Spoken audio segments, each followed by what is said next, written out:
Alright, it is I, Malik Aaron, and welcome back to Box Office Predictions. Today we're going to be talking about Downton Abbey, A New Era. So as usual, we're going to be going over the pros and cons. So let's get to it. Pros. Downton Abbey, A New Era. It is a sequel to Downton Abbey from 2019, which was essentially the big screen sequel to the Downton Abbey TV show.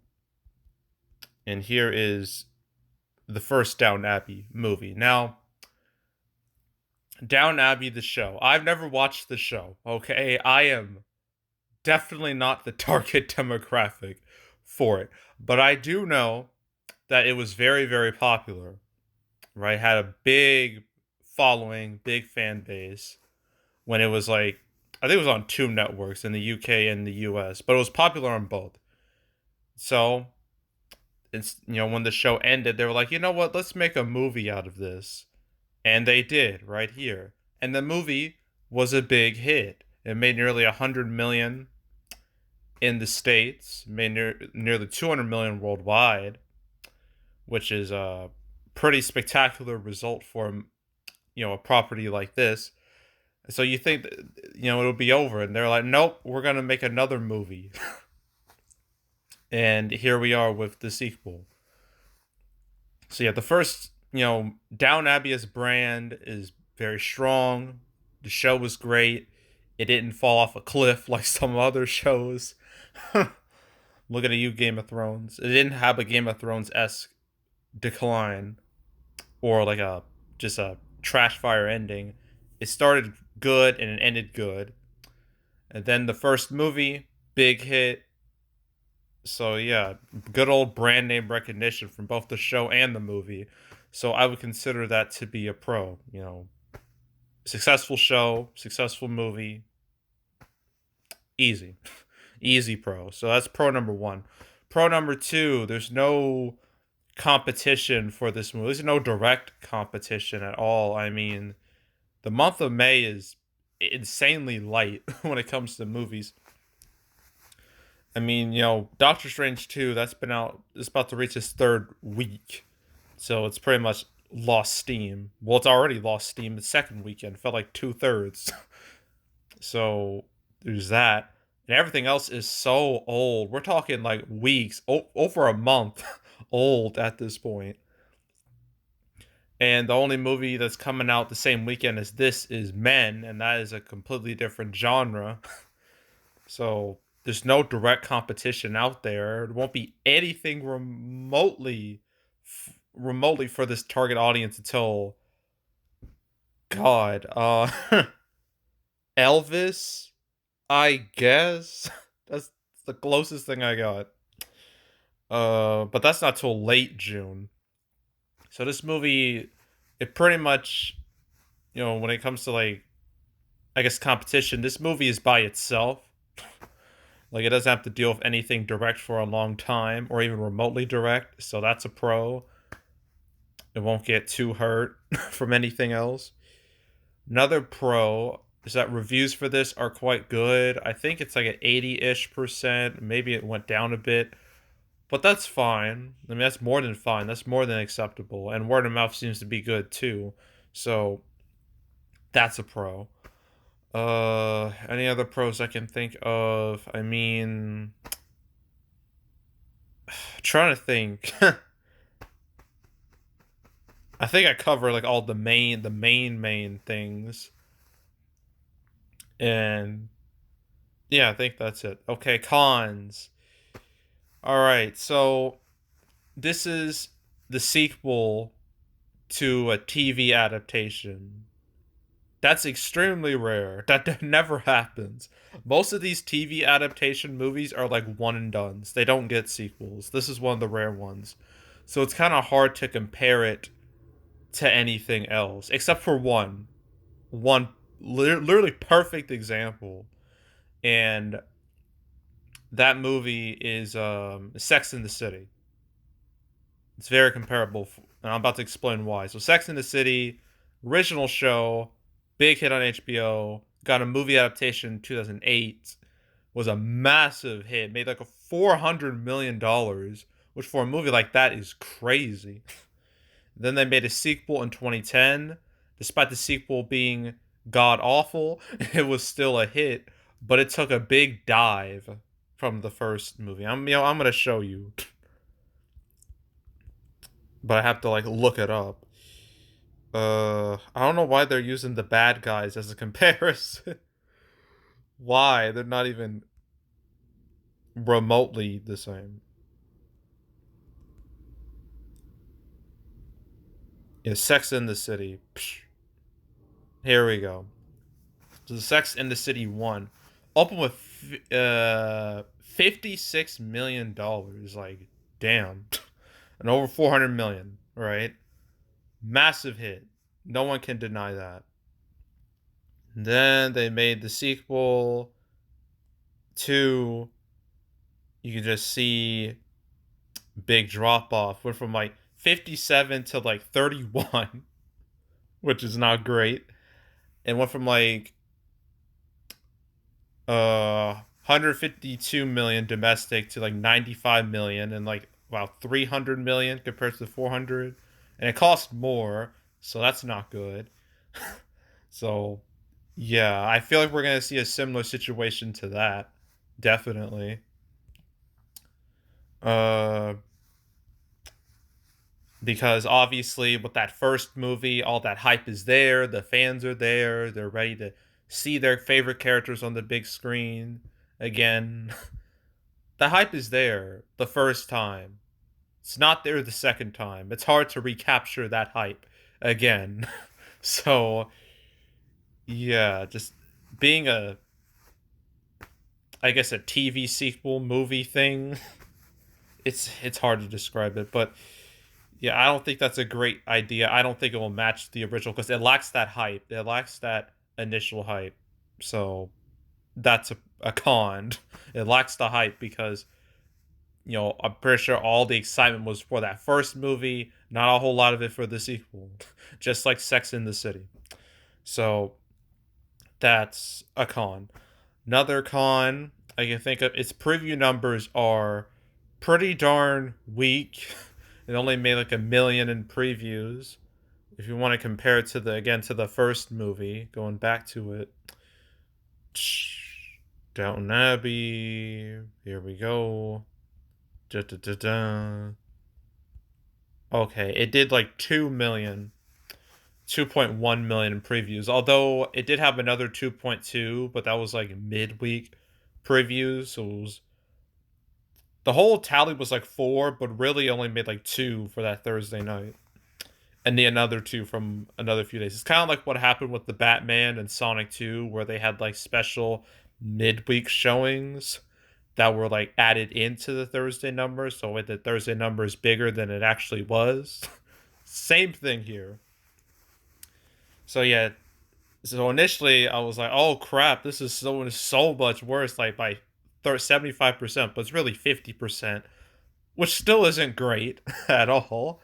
So yeah, um, yeah, that's a bad sign. So I would consider that to be a con, just lackluster preview numbers, considering, the fan base. More proof that they're just not showing up the same way they did the first time. Another con I can think of is the target audience for this. Obviously, this is going more towards an older demographic, older female demographic. They have not been showing up at the movies at all since the pandemic started. Not one bit. Any movie that was geared towards them has failed. That's a fact. I mean, I guess the last one I can think of is Death on the Nile, and that underperformed quite badly. Um, I guess there was The Lost City, I guess, which did good. It did all right, but I don't think it's going exactly for this demographic. I think it's a little younger than this. But yeah, just that audience, that older female demographic has not been showing up to the movies really at all. Like the prime demographic has been males 18 to 34. That's prime demographic. That's the demographic that's been showing up the most That is a fact. So, yeah, this older female demographic, will they show up in mass numbers? Probably not. And they haven't been showing up at all since theaters reopened, so that's a big con. Just the target demographic not really showing up. Hell, they'll probably rather watch this at home when it hits like Peacock or something. That's what I think will happen. But yeah, so that's a con. Another con is what's coming out in the future. I mean, sure, the movies coming out are not direct competition, but they're still big movies and they're still gonna hurt this movie to an extent. Those movies being Top Gun Maverick, Jurassic World Dominion, and Lightyear. Those movies are obviously going to take away a lot of theaters, a lot of showtimes, a lot of big screens. And that's definitely going to hurt this and every other movie that's out right now. So, yeah, that's not great. Although this movie could survive, it could survive underneath those massive movies, but it's still gonna get dinged a little bit.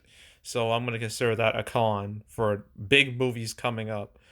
Um, is there anything else I can think of? Well, I guess I can say, TV adaptation movies, sometimes they do well, sometimes they don't. I mean, Sex in the City is one that did work out. But then you also have examples like Entourage and Many Saints of Newark, both doing very bad. So it's not a guarantee. It's never a guarantee. So I guess that's sort of a con. Although the first Down Abbey did do really well. This one might not do so well. So I don't know. I guess the uncertainty of this particular genre is a con. I think that's it. So opening weekend. Originally I thought it would hit 20 million after that preview number. I don't think it's gonna hit that anymore. So first movie opened with like 31 million, I think. Let me check. I'm about to check. Yeah. Wait, no. Yes. 31 million. That was back in September. You think with a May release date, it's in the summer movie season, you think it would do better. I mean, September is usually it can be kind of a dead month. So you think it would do better, but I guess not.